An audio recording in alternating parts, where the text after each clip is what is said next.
बाबासाहेब आंबेडकरांच्या डॉक्टर बाबासाहेब आंबेडकरांच्या डॉक्टर बाबासाहेब आंबेडकरांच्या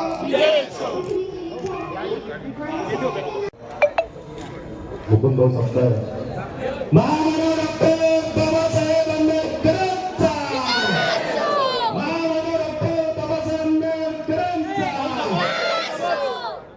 तथागत गौतम बुद्धांचा छत्रपती शिवाजी महाराज की भारत माता की बाबासाहेब आंबेडकरांचा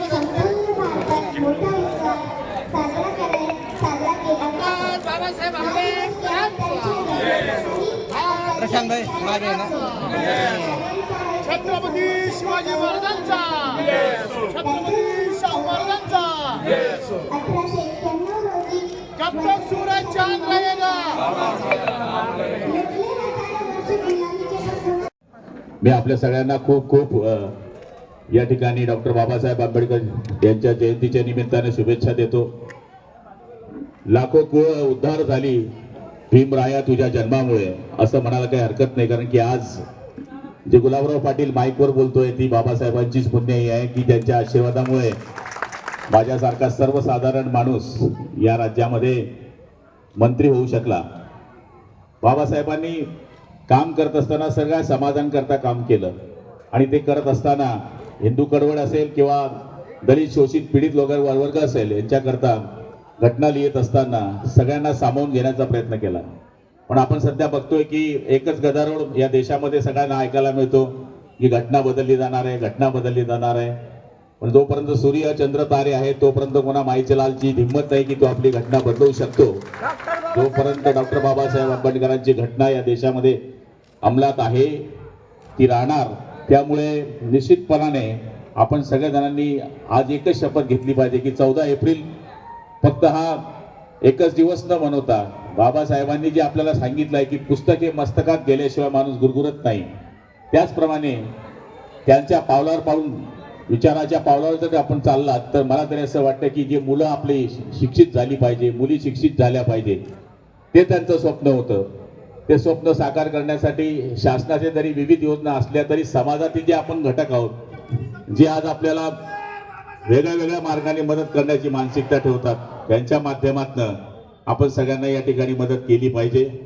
आज बाबासाहेबांच्या या विचारामुळे आपण सगळेजण बघतोय की प्रत्येकाला बाबासाहेबांच्या विचारामुळे काम करावं लागतं। याचं कारण बाबासाहेबांनी काही स्पेसिफिक एका माणसाकरता हे काम केलं नाही। हिंदू कोड जर कोणी लिहिला तर तो बाबासाहेबांनी लिहिला, नाही तर आज हिंदूंची काय परिस्थिती राहिली असं जर म्हणायला गेलं तर आपल्याला वेगळं वाटेल। पण त्यांनी हा काही विचार केलेला नाहीये, त्यांनी सगळा समावेशक लोकांचा विचार केलेला आहे।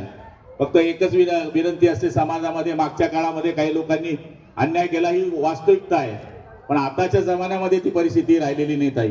त्यामुळे समाजाची जर सगळ्यांमध्ये एकत्रित राहायची असेल तर मागचा काळ आणि ह्या काळामध्ये फार फरक आहे। आज मी आणि आमचा मुकुंदराव आम्ही एकाच ताटामध्ये जेवतो, एकाच लग्नामध्ये राहतो, एकाच मोतीमध्ये राहतो, एकाच शेंडीमध्ये राहतो। त्यामुळे माझी हात जोडून विनंती आहे की देश आणि गाव आणि परिसर जर शांत ठेवायचा असेल तर आपल्या सगळ्या घटकांनी सुद्धा या ठिकाणी आपल्या माध्यमातून विकासाच्या कल्पनेकडे सगळ्यांनी लक्ष दिलं पाहिजे। आज काल परवाकडे आम्ही आता बघतोय की भीम जयंती साजरी करत असताना मला तरी अनुभव आहे की मी जवळपास 15-20-25 वर्षापासून आमदार आहे, अशी एकही भीम जयंती नाही की मी सकाळी 8 वाजेपासून तर 12 वाजेपर्यंत जात नाही। मतदानाच्या वेळेस काय होतं मला माहित नाही, पण मतदानाच्या वेळेस ताई तुम्ही कितीही प्रयत्न करा, काँग्रेसवाले राष्ट्रवादीवाले, पण भीम जयंतीवाले सगळे माझ्याबरोबर असतात। याचं कारण असं आहे की आपल्या मनामध्ये जे वाचल्यावरच आपल्या डोक्यात जर आलं असेल त्या पद्धतीने आपण जर वागत असू, मी म्हणजे बडाई मारत नाही, पण 55 भीम कार्यालय म्हणजे ज्याला आपण बुद्धविहार म्हणतो बांधणारा पहिला एकमेव आमदार असेल मी जळगाव जिल्ह्यामध्ये। आणि नुसतं बांधत नाही तर तिथे आम्ही आमच्या पद्धतीनं मूर्त्या, कॉम्प्युटर, मुलांना शिकण्याकरता जे काय तिथे मदत लागते ते करण्याचा आम्ही प्रयत्न करत असतो। हे आज इथे बोलण्याची गरज नाहीये, पण सांगायचा अर्थ असा आहे की आपण जसे वागाल तशी लोक वागतात, आपण जसं लोकांशी बर्ताव कराल तसे लोक आपल्याशी बर्ताव करतात। बाबासाहेबांनी आपल्याकरता जो मार्ग दिलेला आहे समतेचा मार्ग दिला आहे, त्या मार्गाने आपण सगळेजण चालूया. भरपूर कार्यक्रम असल्यामुळे आपण भरपूर जणांना अजून ऐकायचं आहे, त्यामुळे आपल्या सगळ्यांना खूप खूप 134व्या बाबासाहेबांच्या जयंतीच्या निमित्तानं शुभेच्छा देतो आणि माझे लांबलेले 2 शब्द संपवतो. जय हिंद, जय महाराष्ट्र. वक्तव्य केले होते विद्यार्थी फोडले, यावरून रोहित पवार यांनी वक्तव्य केलं आहे, जर विद्यार्थी फुटले नाही तर ईडी सीबीआय लावणार का? ते इंग्लिश मीडियममध्ये शिकलेलं पोट्टे आहे, सोन्याचा चमचा घेऊन आलेलं, जन्माला आलेलं पोट्टे आहे. त्याला जिल्हा परिषदेची शाळा काय कळते? पूर्ण भाषण ऐकलं नाही, अपूर्ण बुद्धीचा माणूस आहे, त्यामुळे त्याने तपासून घ्यावं.